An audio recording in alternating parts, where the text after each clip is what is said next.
The old mill stands beside the stream in the blue hour after rain, its stone walls holding the last warmth of the day and its wooden wheel turning slowly in the softened light. Water moves beneath it with a steady, patient sound, not rushing, not falling sharply, only passing over worn stones and under the small bridge as if it has all the night in which to travel. The Slow Room. Episode 14, The Old Mill by the Stream. Settle in, and let the day loosen its edges. There is nothing here that needs to be repaired, nothing to grind, nothing to lift, measure, carry, or finish. Tonight the mill is restored and resting. Its old work is remembered in every beam and stone, but no work is required of you. You are simply allowed to enter the quiet beside the stream. You can imagine yourself standing on the path that leads down to the mill door.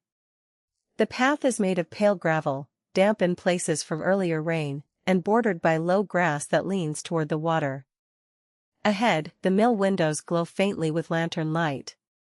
Beside the building, the water wheel turns once, pauses in feeling though not in fact, then turns again. The sound of the stream arrives before any other detail becomes clear. It is a layered sound. Water touches stones, slides through a narrow channel, gathers below the wheel, and moves onward beyond the bridge. The water wheel adds a slow wooden hush, a soft dip and lift, a rounded creak that seems less like machinery and more like breathing. There is no need to count the wheels turning. There is no need to match your breath to it. The wheel has turned through many seasons, in work and in stillness, in weather and in sun, and tonight it turns only gently, moved by enough water to make a soothing rhythm and no more. The mill door is thick and low, made of dark wood with a simple iron latch. Its boards show grain, age, and careful restoration. Someone has sanded rough places, oiled the hinges, and left the old marks visible where they belong. The door does not look new. It looks cared for, and that is a calmer thing. You lift the latch in imagination and step inside. The air changes at once. Outside there is water and damp grass. Inside there is stone, dry wood, a faint scent of grain dust, and the warm, quiet trace of a small lamp burning on a shelf. The room receives you with the steadiness of a place that has learned how to last. The change is not dramatic. It is a gentle crossing from moving air to held air, from open stream sound to softened stream sound, from the damp blue of evening to the amber brown of timber and lantern. The inside of the mill feels neither sealed nor exposed. It feels gathered, as if the walls have drawn in the best parts of the day and let the rest pass by with the water. The floor is made of old boards, wide and gently uneven. They do not shine, but they hold a low amber tone under the lantern light. A few boards dip slightly in the middle from years of use. Each imagined step makes a soft wooden note, quickly covered by the sound of the stream and wheel outside the wall. To one side is the flour room, where old sacks are stacked along a stone wall. Some are full only enough to hold their shape. Others are folded and tied, resting on low shelves. Their fabric is coarse and pale, dusted in places with the memory of flour. Nothing spills. Nothing needs sweeping. The room has been left in gentle order. On a nearby table sits a wooden scoop, a small balance scale, and a shallow tray. The scale's brass pans hang perfectly still. The scoop lies on its side, handle worn smooth by hands long gone from the room. These objects once belonged to usefulness, to measurement, weight, and daily rhythm. Tonight they belong to quiet. The tray has a fine dusting along one edge, the sort of dust that settles after everything else has stopped moving. A small brush rests near it, bristles pale and slightly bent. The table legs are thick and square, made for use rather than decoration, and their steadiness makes the whole corner feel dependable. Nothing on the table needs to be rearranged. Even the spaces between the objects seem carefully at rest. The lantern on the shelf has a glass chimney with a little wavering light inside. Its flame is low and steady. It draws soft shadows from the sacks, the scoop, the table legs, and the beams above. The light does not reach every corner, and it does not try. The darker spaces are allowed to remain dark in a friendly way. The stone wall behind the sacks is cool and thick. Each stone has a different shape, set into mortar that has aged to a pale gray. Some stones are flat and broad, others small and rounded, as if chosen from the streambed long ago. Together they make a wall that feels less built than gathered. You stand near the wall and notice how the mill holds sound. The stream is loudest near the wheel, but inside the stone room it becomes softened and deepened. The wheel's creak comes through as a slow pulse. Water presses gently against the channel. Somewhere below the floor, a hollow place carries the sound onward. There is comfort in knowing the water is moving while you do not have to move. It passes the mill, turns the wheel, slips under the bridge, and continues through the darkening fields. Its path is its own. Your place, for now, is inside the old stone room, where the air is dry and the light is warm. You begin to move farther into the mill. The ceiling is low near the door and higher near the center, where beams cross overhead in dark lines. The beams are heavy, with old peg holes and careful repairs visible in the wood. They hold the roof without display. They have no need to seem elegant. Their plain strength is restful. Against one wall, a row of wooden bins has been built for grain. Their lids are closed. Each lid has an iron handle darkened with age.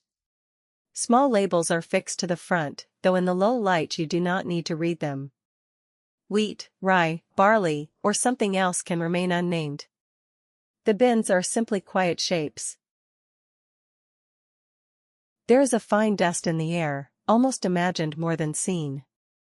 It catches the lantern light in small gold flecks, drifting slowly when you move and settling when you pause. It is not too much. It is only the faint trace of the mill's old purpose, a soft reminder of grain and flour and years of ordinary work. Near the center of the room stands the old millstone, protected now by a low wooden rail. It is broad, round, and still, its surface marked by carved grooves that once guided grain into flour. The grooves make a pattern like a quiet sunburst. You do not need to touch it. You can simply stand near it and let its stillness be felt. The millstone has a different stillness from the sacks or tables. It is heavy stillness, ancient and complete. It does not wait to be used. It rests from having been used enough. The lantern light touches its rough surface and stops there, absorbed by stone. The stream outside moves, the wheel turns, and the millstone remains. This balance between moving water and resting stone is the heart of the mill tonight. Outside, the stream continues in its soft, endless way.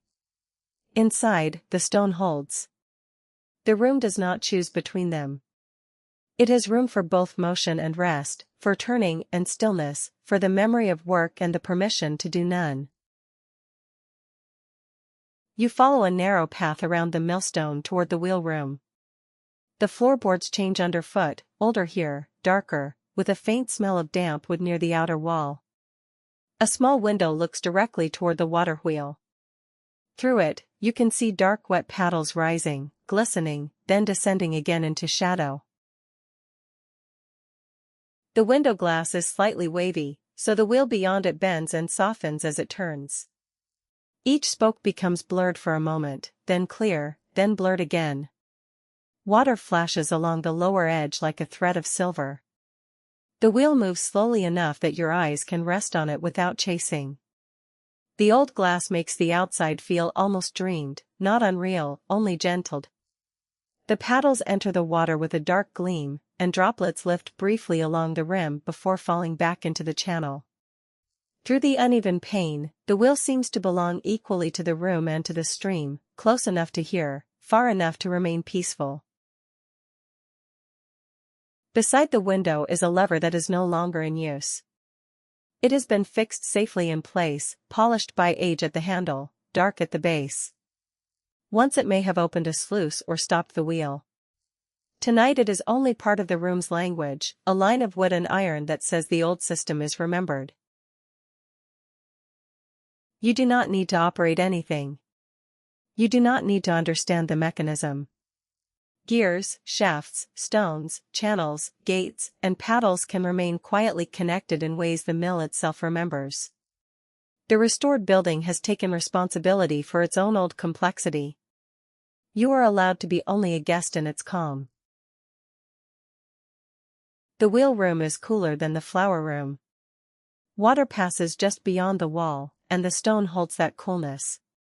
A narrow shelf contains folded cloths, a small brush, and a lantern not currently lit. On the floor is a clean bucket turned upside down, its metal rim catching a line of amber light from the other room.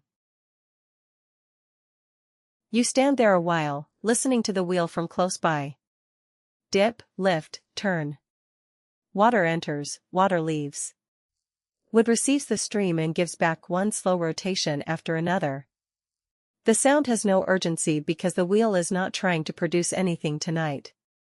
It is turning as a demonstration of gentleness, a memory of movement made peaceful. When you step back into the main room, the warmer air returns. The sacks and tables and bins seem familiar now.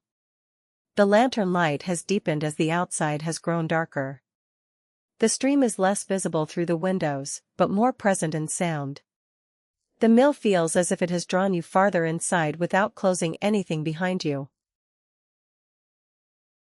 At the rear of the room, a wooden stair climbs to the loft. It is narrow but sturdy, with a simple handrail worn smooth on top. You do not hurry up. Each step in the imagination is slow, and each step gives a mild, hollow note. The stair leads not to a task, but to another layer of quiet. The loft is low and broad, tucked beneath the roof beams. The air here is warmer, touched by the day's stored heat. A few empty crates are stacked near one wall. Coils of rope hang from pegs. Folded canvas rests on a shelf. The window at the far end looks down toward the stream and the small bridge outside. The loft floorboards are lighter than those below, perhaps less worn by heavy steps. They show pale grain under a small lantern set safely on a hook. Dust gathers in the corners and along the bases of the crates. Nothing is neglected. It is the natural quiet dust of a place that has stopped needing to be busy. You sit for a moment on a low wooden bench near the loft window. From here, you can hear the stream more widely.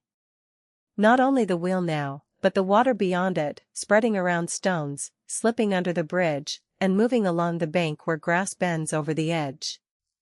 The sound is steady enough to lean on. The small bridge outside is made of stone, with a low parapet and a path just wide enough for two people to pass. In the fading light it looks like part of the stream itself, something the water has allowed to remain. Rain has darkened the top stones, and lantern light from the mill window falls across one side. The bridge has no decoration beyond the honesty of its stones. Moss darkens a few seams near the base, where spray from the water has kept the wall damp over years. The top of the parapet is rounded, not by design alone, but by weather and hands and the slow smoothing that comes from being useful without complaint. You do not need to cross the bridge yet. It is enough to know it is there, joining one side of the bank to the other. A bridge can be restful when it is not being used. It holds the possibility of crossing without asking for a decision. It waits over the water, and the water moves underneath. Behind you in the loft, the ropes hang still. Their fibers are rough, twisted, and strong. Some are old and kept for display, some newer and useful for maintenance, but all are still now. A rope that once pulled, lifted, tied, or steadied can also rest from every tension. It can simply hang on its peg in the amber dimness. The crates hold no surprise. They are plain wooden boxes with open tops, empty except for folded cloth and a few hand tools wrapped safely away. Their corners are square, their boards rougher than the floor. In another kind of story, an old loft might suggest hidden things. In this room, everything is gentle and visible enough. The loft keeps no demand. You can look down through an opening to the main room below. The millstone appears round and dim. The sacks along the wall are pale shapes. The lantern on the shelf glows like a small star. From above, the old mill seems even more complete, a place of levels, beams, stone, wood, air, and water sound woven together. The water wheel turns beside the building, partly hidden from the loft but present in every slow creak. The sound rises through the wall and floor, softened by distance. It is easy to imagine the whole structure moving a little with it, though the beams are steady and the stones are firm. The mill is at rest, but never entirely separate from the stream. You may let your breathing become as unimportant as the dust in the lantern light. It happens, then settles. Happens, then settles. There is no need to make it deep or even. The loft does not measure breath. The bench does not require posture. The stream does not require attention. Everything continues softly whether watched or not. After a while, you rise from the bench and return to the stairs. Going down is slower than going up. One hand rests on the smooth rail. The main room comes closer step by step, the scent of grain dust, the wide boards, the sacks, the stone wall, the lantern light, the gentle sound of water moving through old channels. Back on the ground floor, you notice a doorway you did not enter before. It leads to a small kitchen corner built into the warmest part of the mill. The room is modest, a wooden table, 2 chairs, a low cupboard, a small stove, a kettle, and a shelf holding cups. It feels like the human heart of the building. The kitchen corner is not busy. The stove is warm but not hot. A kettle rests on top, silent. A folded towel lies beside the sink. The cups on the shelf are simple and cream-colored. Their rims catch the lantern light. After the stone, gears, sacks, and beams, this small corner offers another kind of rest, domestic, plain, and close. You sit at the wooden table. Its surface is marked with fine scratches, pale rings, and the darker grain of long use. A small lantern sits in the center, turned low. Beside it is a covered jar, a spoon, and a folded cloth napkin. Nothing has to be served. Nothing has to be eaten. The table is enough. The scratches are not damage in any troubling sense. They are small records of plates set down, bread sliced, cups moved from one hand to another, elbows resting after a long day. A table can hold many kinds of quiet history without asking anyone to remember them exactly. Tonight it holds lantern light, shadow, and the calm permission to sit. From the kitchen chair, the mill feels both large and intimate. The water wheel is somewhere beyond the wall. The millstone waits in the main room. The loft rests above. The stream moves outside. But here, at the table, everything gathers into the quiet circle of lantern light and the steady warmth left in the stove. There is comfort in a warm corner within a working building, especially when the work has ended.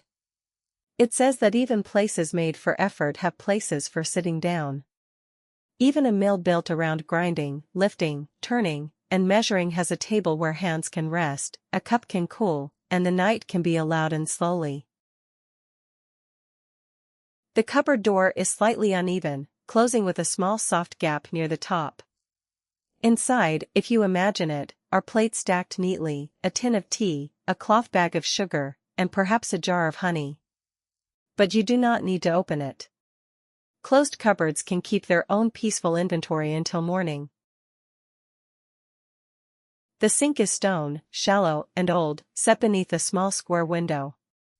Beyond the window, The stream is mostly darkness now, with a pale moving line where water catches what remains of the sky. The bridge is only a low shape. The banks are soft shadows. The world outside has become simpler and quieter. You listen from the kitchen corner. The wheel is farther away here, but still steady. The stream is lower, like a continuous breath beyond the wall. Occasionally the old building gives a small sound of its own, a board settling, a hinge shifting, a faint tick from the stove as metal cools. These sounds are mild and friendly. The kettle on the stove does not boil. It simply rests, round and dark, with a curved handle and a short spout catching a thread of lantern light. It has likely boiled many times in this room, sending steam into the low ceiling. Tonight, it is allowed to be quiet, just another object at rest after usefulness.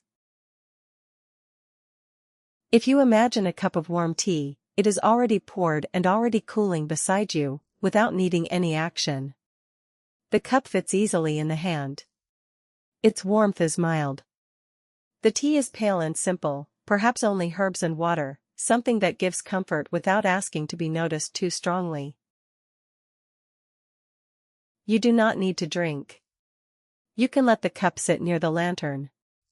Steam, if there is any left, rises in a thin line and disappears. The table receives the cup. The chair receives you. The kitchen receives the table and chair. The mill receives the kitchen. The stream receives the turning wheel. Each thing is held by something larger. This holding can become the shape of the episode now. Chair held by floor. Floor held by beams. Beams held by stone. Stone held by earth. Wheel held by water. Water held by its banks. Banks held by the darkening fields. All of it simple, layered, and steady, with no need to trace it all the way back. The lantern flame lowers slightly, then steadies. It makes the cups on the shelf glow cream and gold. It places a soft edge along the spoon and a small circle of light on the table. It leaves the corners dim. The kitchen does not need full brightness. The night is easier to enter when some things are allowed to fade. You rise from the kitchen table and return slowly to the main room. Nothing has changed, or if it has changed only in the way old rooms change when you become familiar with them. The millstone is less an object now and more a presence. The sacks are less a row and more a softness along the wall. The wheel room waits to one side. The loft waits above. The front door waits near the path outside. You do not need to revisit each place, but the mind can touch them lightly: cool wheel room, warm kitchen, dusty loft, flower room, stone wall, bridge, stream. Each detail returns briefly, then settles. You move toward the door and open it only enough to stand in the threshold. The evening outside has deepened into night. The stream is darker now, but not hidden. Water catches lantern light from the mill window in broken pieces. The wheel turns through shadow, lifting water and letting it fall, lifting and letting fall. The air outside is cooler against the face and hands. It smells of wet stone, grass, stream water, and the faint warm scent of wood behind you. The threshold holds both worlds at once, inside and outside, dry and damp, lantern and night, floorboard and path, the restored mill and the steady stream that has always known where to go. You step out onto the small stone landing. To the left, the wheel turns close enough to hear each paddle enter the water. To the right, the path curves toward the bridge. Behind you, the open door throws a quiet rectangle of light onto the ground. Ahead, the stream moves under the bridge with a sound like soft cloth being drawn along stone. You walk toward the bridge. The gravel shifts lightly underfoot. Low plants brush the edge of the path. The night is not black, but deep blue and gray, with the mill's lanterns giving the nearest stones a warm color. The bridge parapet is cool beneath your imagined hand, slightly damp from the earlier rain. Standing on the bridge, you look down at the stream. It is shallow enough near the edges to show pale stones, darker in the middle where the current is stronger. Water gathers the mill's reflection, breaks it, carries it onward, and then gathers the night. Nothing stays whole on the surface, but nothing is lost. The reflection of the wheel stretches into an oval, divides at a ripple, and returns in another form a little farther downstream. A leaf, dark from rain, rests briefly against a stone and then loosens when the current finds it. The stream does not hurry the leaf. It simply offers a direction, and after a while the leaf accepts. The water wheel is visible from here in profile. Its round shape turns against the stone wall, half lit by a window, half dark. It looks both large and gentle, as if the mill has one slow thought repeating all night. The wheel enters the water, rises from it, shines for a moment, then returns. You do not need to stand on the bridge long, though time feels loose here. The stream continues whether you watch from above, from the bank, from the doorway, or from inside by the warm stove. Its steadiness is not dependent on attention. That is part of its restfulness. It does not ask to be held in mind. Beyond the bridge, the path leads into darker fields, but you do not need to follow it. The episode stays with the mill. The fields can remain broad and quiet beyond the reach of lantern light. The stream can continue into them. The path can disappear softly. There is no missing destination, because the place you need is already here. You return from the bridge to the mill door. The warm rectangle of light on the landing feels welcoming without being bright. Inside, the floorboards wait. The kitchen corner glows faintly. The sacks along the stone wall are pale and still. The old mill seems to make room for you again without requiring any change. Once inside, you close the door gently. The outside sound lowers, not disappearing, only becoming deeper through wood and stone. The stream remains. The wheel remains. The night remains beyond the wall. Inside, the lanterns keep their small pools of light, and the mill settles around them. You return to the warm kitchen corner, because it is the place most ready for rest. The chair waits at the table. The stove has cooled another degree but still holds a trace of warmth. The cup, if you imagined one, is no longer steaming. The lantern flame is low and steady. Everything has moved a little closer to sleep. You sit again, and this time there is no reason to rise soon. The old mill has been walked through gently: door, flour room, millstone, wheel room, loft, kitchen, bridge, and back again. The route is complete, but completion has no sharp edge. It is only the feeling that every quiet place has been acknowledged and allowed to rest. The table supports your hands. The chair supports your back. The floor supports the chair. You do not need to make a meditation of this. You can simply feel how support moves outward through the building, steady and unremarkable. The room is not trying to comfort you with words. It comforts by being itself. The old sacks in the main room soften into shadow. The scale no longer needs its brass pans. The scoop no longer needs a hand. The millstone no longer needs grain. The bins no longer need labels. The ropes in the loft no longer need tension. The bridge no longer needs footsteps. The water keeps moving for all of them. This is the gentle lesson of the old mill, if it has one, though nothing here requires a lesson. Work can end. Useful things can rest. A wheel can turn without hurry. A stream can move without strain. A room can remember many years and still be quiet tonight. You can belong to that quiet without becoming useful yourself. You remain at the table a little longer, letting the kitchen corner become the center of the mill again. The main room is only a few steps away, but from here it feels like another peaceful chamber in the same resting body. The lantern makes the table grain visible in long amber lines. A small knot in the wood looks like a closed eye. The chair across from you is pulled in neatly, not waiting for anyone specific, simply completing the table's quiet shape. The more you sit, the more the mill's separate sounds begin to find their places. The stream stays lowest, a continual moving bed beneath everything else. The wheel turns above it with a slow wooden murmur.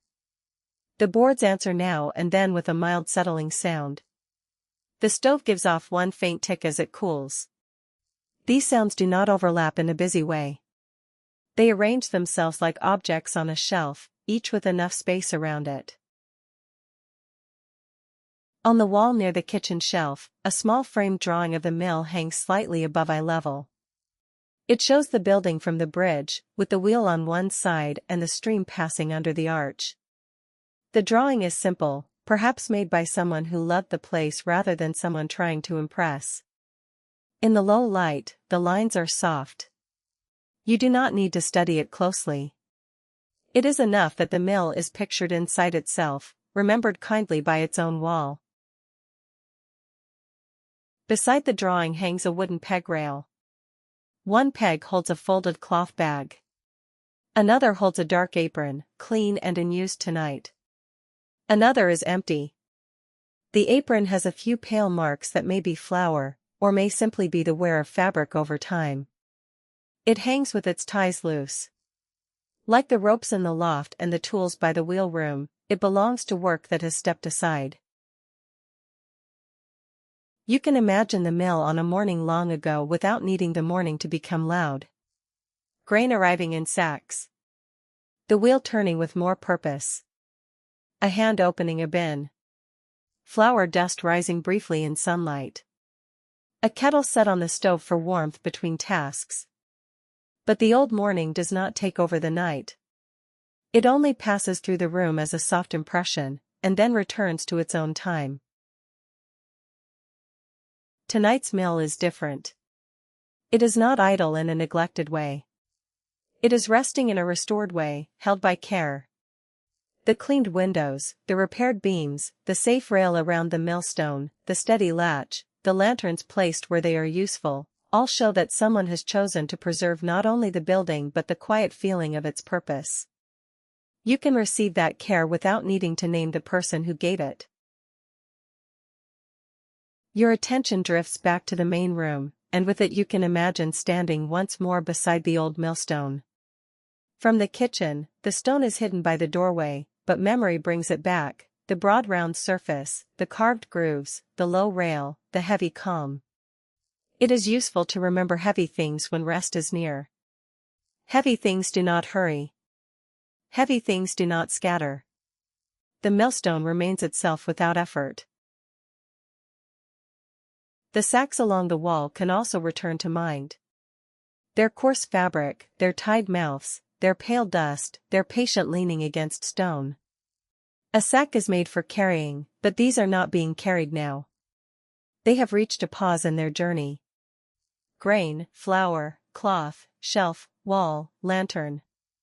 Each element has come to rest in a plain arrangement that needs no improvement. If you listen carefully, you might hear the water wheel in the same way you hear a clock, but it is not measuring time. It is showing continuity. One slow turn follows another, and each turn is similar enough to soothe, different enough to stay alive. The wooden paddles enter water at slightly different angles. Some drops fall back at once. Some cling to the rim for another moment. Then all water returns to the stream.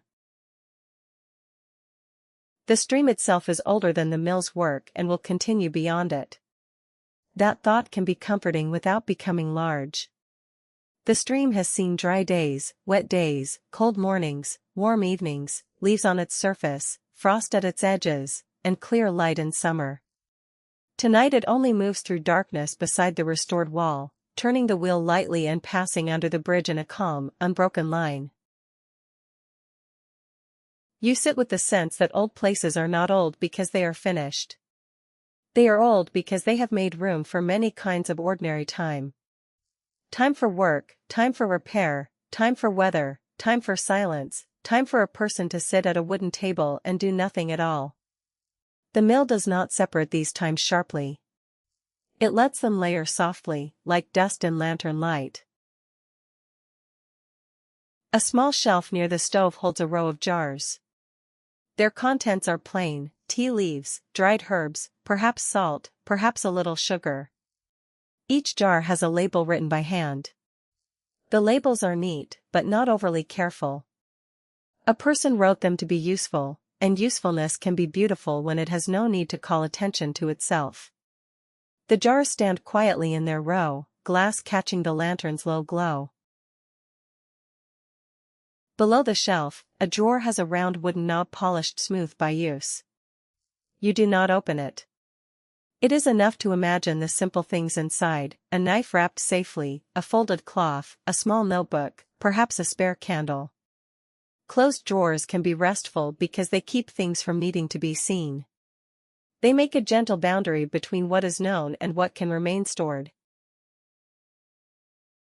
The kitchen window holds the night in a small square. At first you may notice only darkness, but slowly the eye finds differences within it. The lighter thread of water. The darker shape of the bank.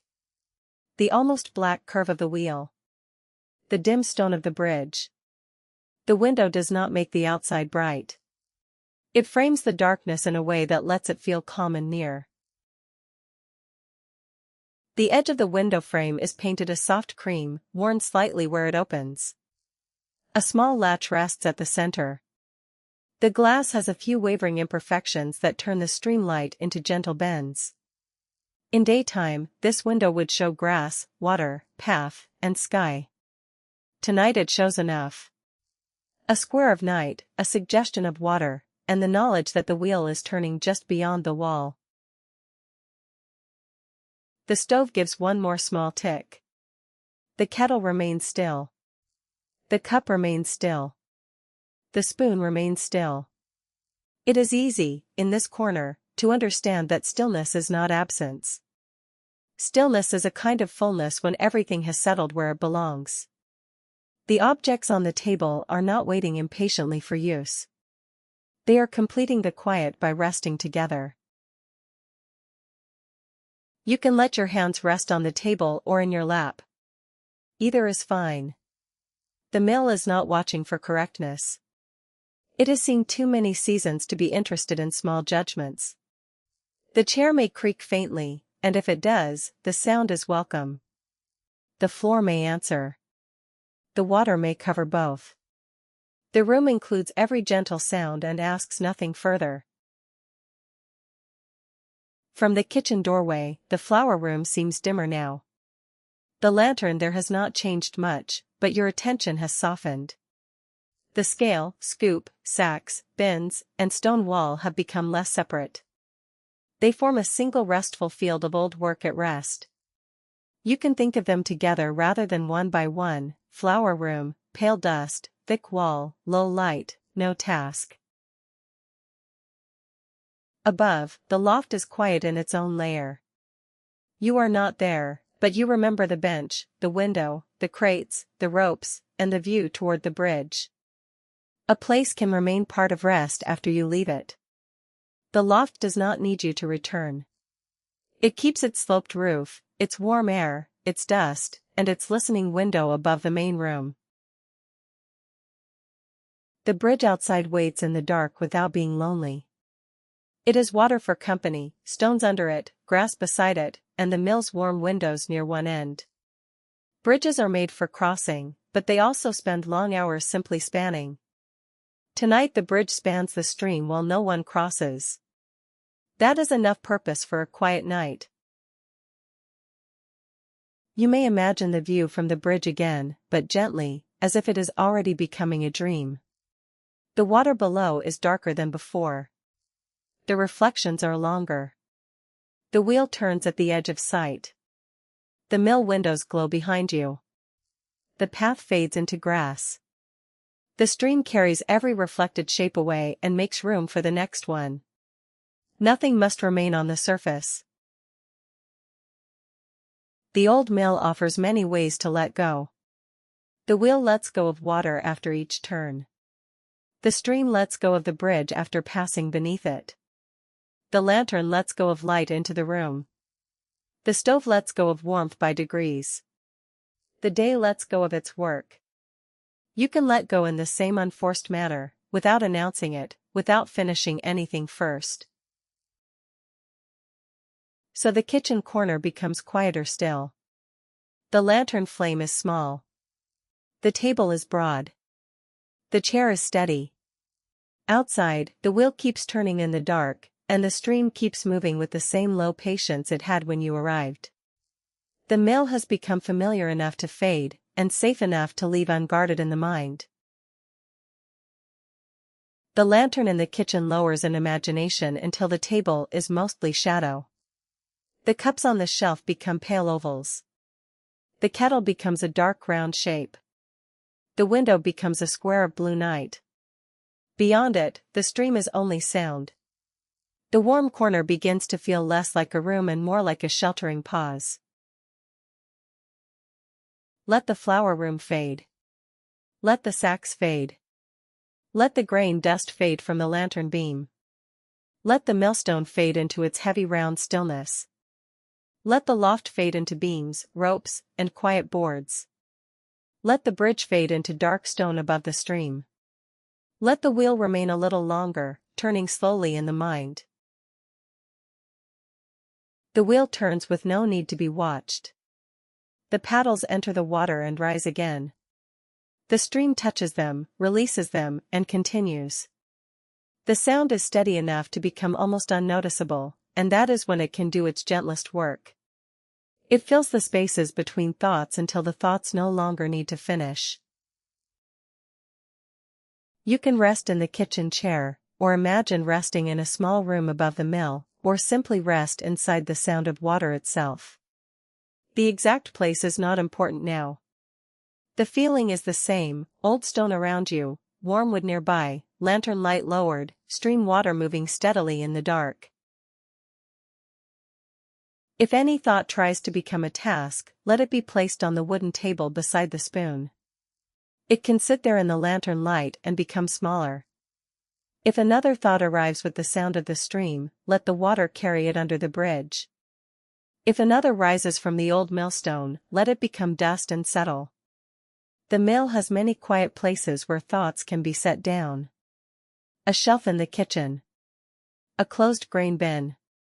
A folded sack. The broad top of the table. The dark space under the stairs. The bridge parapet outside. You do not need to choose perfectly. Anywhere you place them, the old building and the moving stream can make them less urgent. There is nothing left to grind down, nothing left to sort, nothing left to measure. The scale is still. The scoop is still. The bins are closed. The stair is quiet. The bridge is empty. The kitchen is warm. The mill has done enough by simply holding you beside the moving stream. The stream outside moves in the dark. It moves past roots, stones, grasses, the bridge, the wheel, and the mill wall. It moves through the soundscape of sleep without needing to become louder or softer. Water knows how to continue. You do not need to follow it all the way. You can let it go on for you. It passes the place where lantern light reaches the bank and the place where the bank is entirely dark. It passes the underside of the bridge, where stone holds the coolness of the evening. It passes the old channel that guides water toward the wheel, and the quieter edge where reeds bend and straighten without hurry. The stream carries small reflections, though none of them stay long. A dim window, a pale stone, a strip of sky, a line of wood from the wheel, a warm blur from the open kitchen memory. Each reflection appears, breaks, and becomes part of the next piece of water. There is relief in this kind of passing. Nothing has to keep its perfect shape. Nothing has to be preserved on the surface. The mill preserves what needs preserving in stone, beam, and careful repair. The stream preserves nothing by holding it still, and yet it carries the whole night gently forward. Inside, the same kind of easing happens more slowly. Warmth leaves the stove by degrees. Dust settles on the table by degrees. The last brightness leaves the lantern glass by degrees. The boards cool. The stone wall holds its deeper temperature. The sacks slump only in the smallest possible way. None of these changes needs to be noticed as it happens. They are the mill's own sleep movements, too slow to disturb and too ordinary to explain. You can imagine the building from above, not as a map to study, but as a simple resting shape beside the water. Roof over beams. Beams over loft. Loft over millstone. Millstone near flower room. Flower room near kitchen. Kitchen near door. Door near path. Path near bridge. Bridge over stream. Stream beside wheel. Wheel beside wall. Each part belongs to the next with no need for emphasis.